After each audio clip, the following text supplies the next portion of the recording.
حضرت علی رضی اللہ تعالی عنہ نے فرمایا، جو شخص اللہ کے عذاب سے نہ ڈر ہو جاتا ہے اس کا ایمان چلا جاتا ہے۔ جو شخص اپنے ایمان کو کامل کرنا چاہتا ہے تو اسے چاہیے جس سے بھی دوستی رکھے صرف اللہ تعالیٰ کے لیے رکھے، اور اگر کسی سے خوش یا ناخوش ہو تو صرف اللہ تعالیٰ کے لیے ہو۔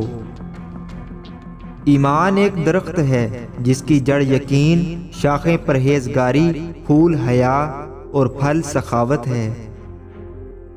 جس کام کے کرنے کا اپنی جان پر بھروسہ نہ ہو وہ وعدہ نہ کرو۔ اگر کسی بات میں آگے بڑھنا چاہتے ہو تو اللہ تعالیٰ کی حدیں قائم کرنے اور امر بالمعروف میں آگے بڑھو۔ جو برے کاموں کو نہ دل میں برا سمجھے اور نہ ہاتھ اور زبان سے مٹائے، ایسے لوگ جیتے جی مردوں میں شامل ہوتے ہیں۔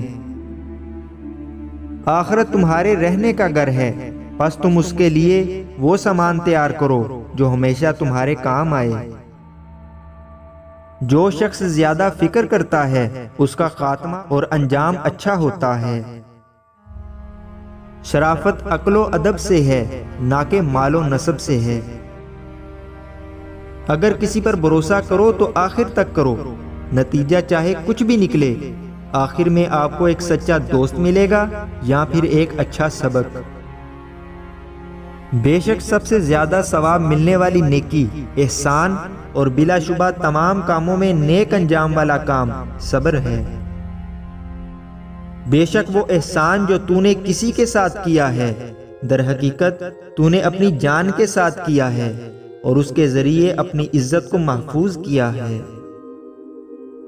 ایمان کی 3 علامتیں ہیں: کثرت تقویٰ، نفس کی شہوتوں کو دبا کر رکھنا، نفسانی خواہشوں پر غالب آنا۔